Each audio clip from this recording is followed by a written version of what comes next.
G'day guys, how you going? Welcome to, I suppose, a bit of a debrief about what's transpired since the end of the season. And it's more than just the players we picked up and the players that left our football club for the trade period. This is more around just how I'm feeling at the moment, on the 17th of October. And I've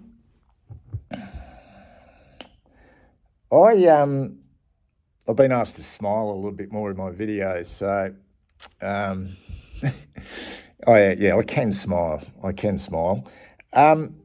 So I'd be very, very interested to hear how you are feeling. I'm always very appreciative of your insights in the comments below, so please share those. Whatever you're feeling, it doesn't really matter. Positivity, negativity, sense of excitement, whatever that may be. I will try over the next coming weeks before the trade period talk about each of the players that have been brought into the football club. I've already spoken about Liam Reedy, but there's a number of others as well. And do maybe some separate profiles on each and how they fit in, etc. But right now, I'm still thinking about that. I'm not saying I'm not excited about that. I'm just sort of thinking about how they fit in and what they may bring to our football club and to our football team. I think on the surface, they look like good pickups, really good pickups. But this is more in regards to, the changes, I suppose, that have taken place, and it's more than just players who've gone out and come in. There's been some significant changes taken place at our football club, since the season finished, and even really before the season finished. The backing of Michael Voss was a decision. So I was looking at the video the club put out with Ben Ainsworth. I think it was either on Monday or Tuesday. Did we pick him up on Monday? The video came out pretty quickly. He toured the club with his partner Liv and their baby at Princes Park, that is. They showed him around, and I like him. Like I've always admired the way Ben Ainsworth played, and I must admit, when I watched him at the Suns, I used to think, geez, I wouldn't mind him in the navy blue. I just felt he was very classy with the way he played. He's not I wouldn't call him an A grader as such. But what he does and the traits he brings are quality, if you know what I mean. So I'm sure he's going to be a pretty good pickup for us. But it was more about his reaction, the first part of that video, his reaction when he first walked through. And I reckon it was the first time he'd even walked through those doors at Princes Park. And it's a relatively new facility. About 5 or 6 years old now, that front foyer area. But when you first walk in, most of you guys would have been to the football club or the new facility before, and if you haven't, the first thing you see when you come through those big sliding doors at Princes Park into the foyer are the 16 Premiership Cups from the past, and we all know the last one was back in 1995, and that's a long time ago. But they are there. They are there front and square. You are kind of drawn to them. And when Ben Ainsworth walked in, I loved his authentic response because, there was a sense of, he'd know a little bit about the history of the Carlton Football Club, but he's a young man. He'd know that we were probably once a powerhouse from the past, and we've won so many premierships.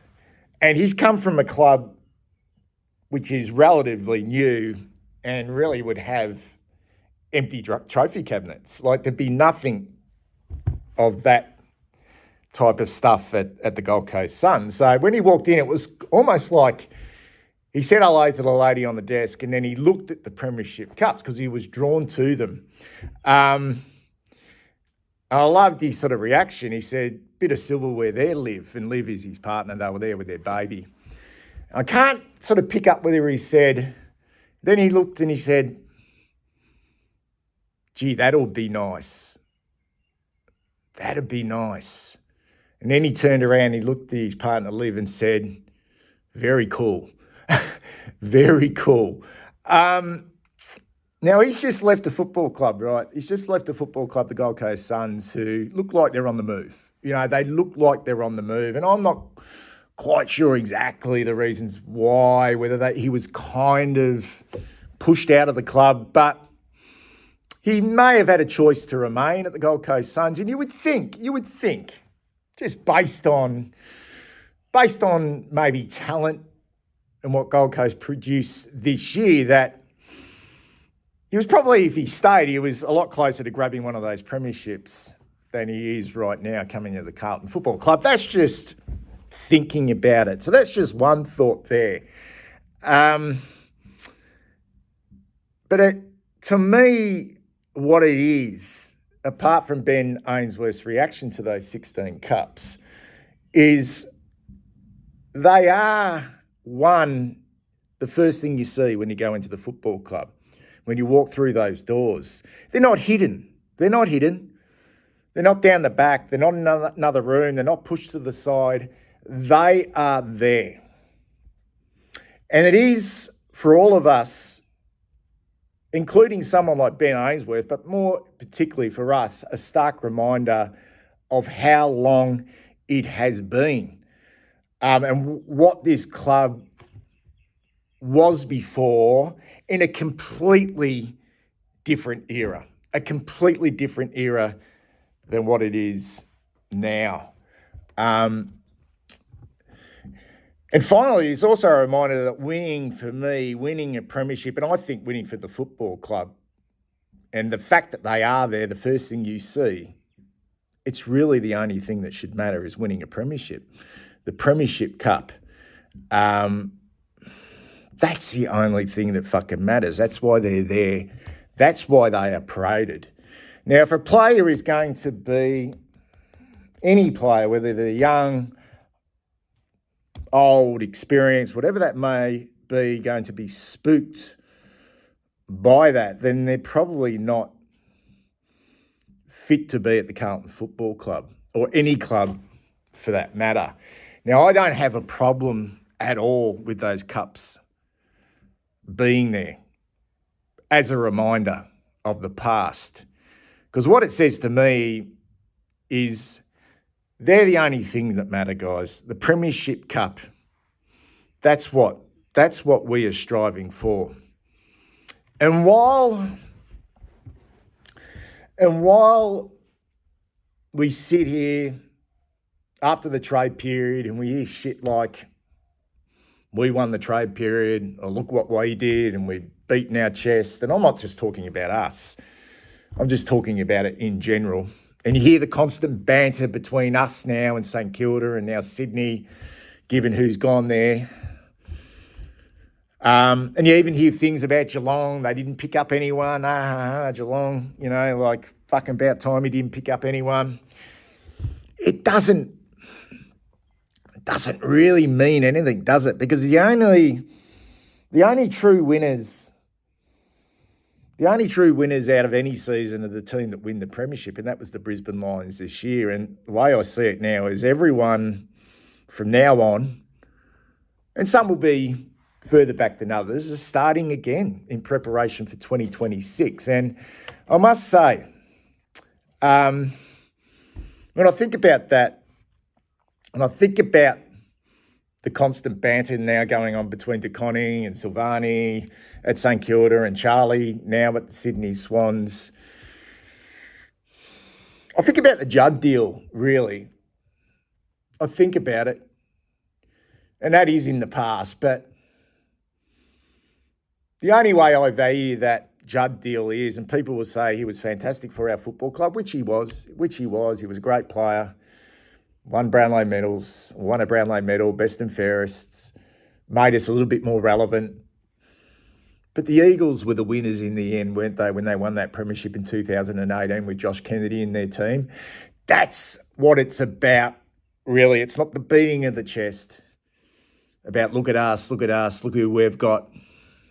We won that trade, we did this. It's about winning fucking premierships, and it's as simple as that. And the fact of the matter remains, guys, that we haven't won one since 1995.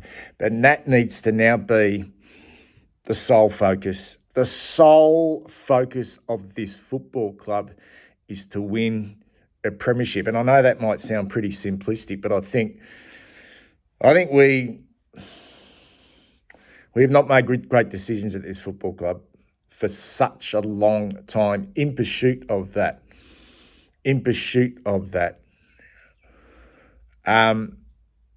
So right now, post-trade period, I'm not happy. I'm not over the moon. I'm not singing from the rafters. I am purely content. I'll repeat, I'm content at the moment. And the reason why I'm content, and with this contentment brings positivity going into this off-season, it really does, is I think back when the shit was hitting the fan throughout the back, well, pretty much for the whole season, really. And we demanded change. We demanded it. We wanted it. Because we could all see that what we had, not just from a playing perspective, but right across the football club, wasn't good enough and was never going to be good enough to win a premiership. And I'll go back. Our sole focus is to win premierships. And what we had, I'll repeat, what we had, and if we kept it relatively same, status quo, we were never going to get there. And we don't know what the future will hold with the changes we've made. But right now we demanded change and we have got significant change. So I am content.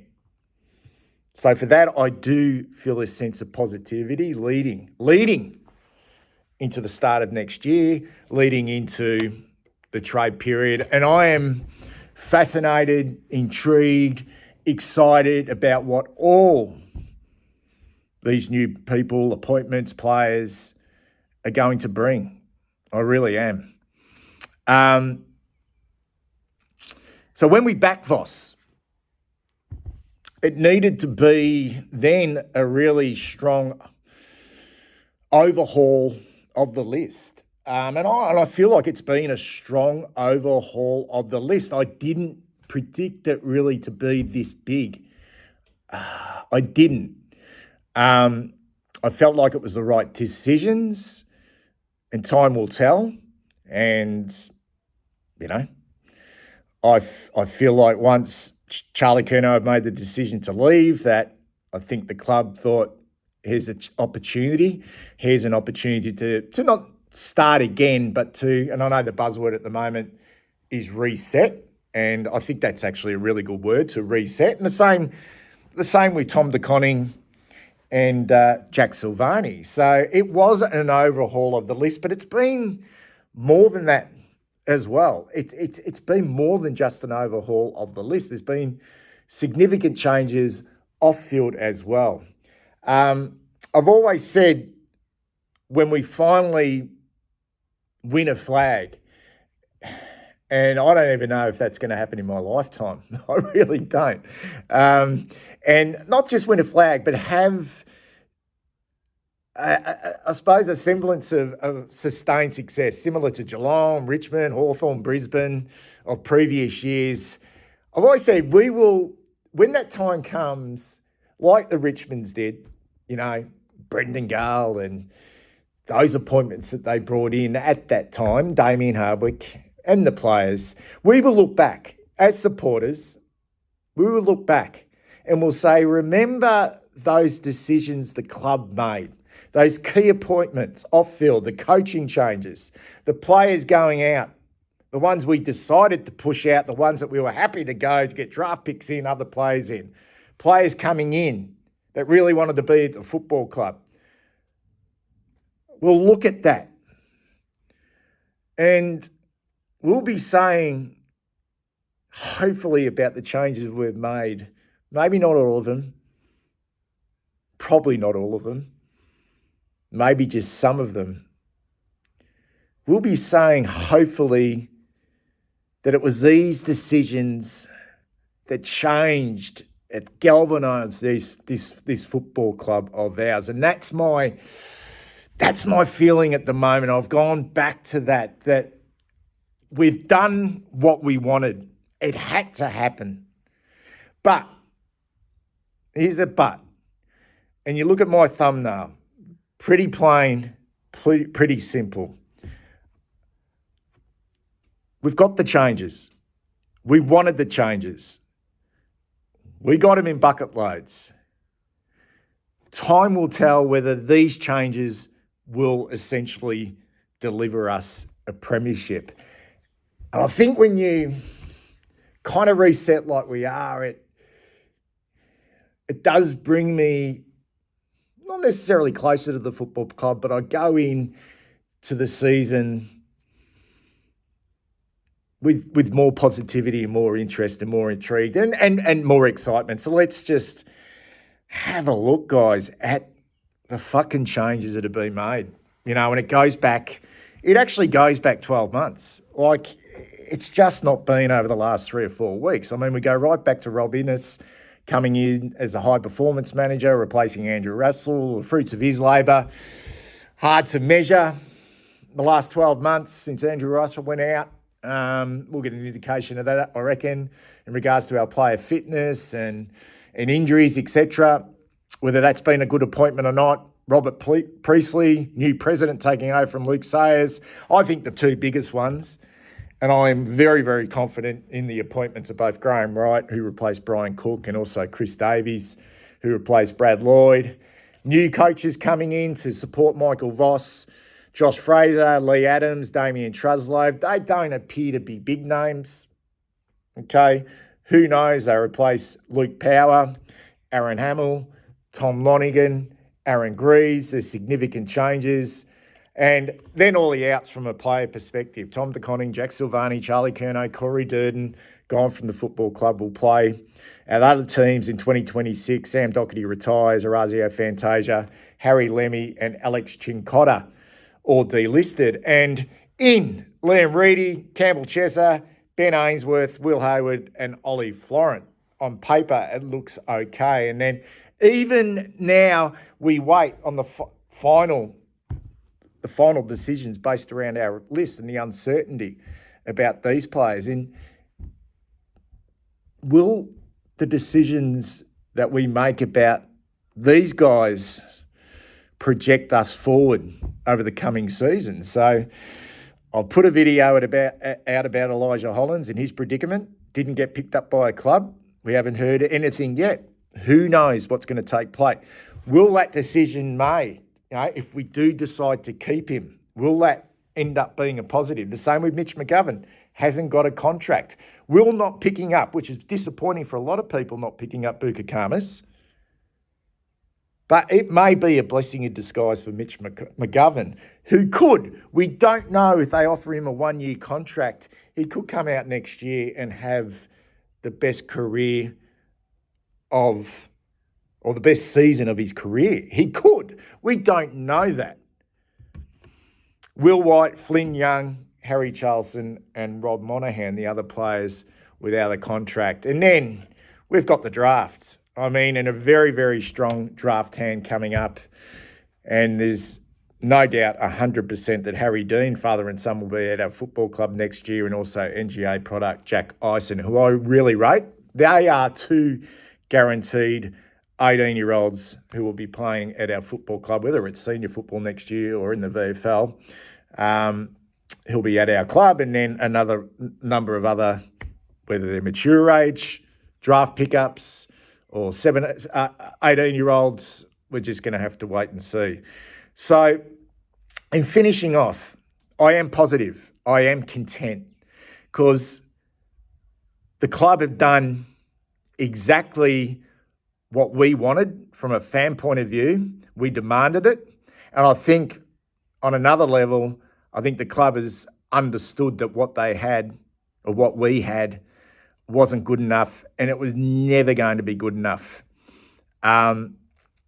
And I'm very confident that we have some pretty wise heads now, okay, from a football administration point of view, in Graham Wright and Chris Davies steering significant changes which have been made for the betterment of our club. But as always, we're just going to have to wait and see. Anyway, take care.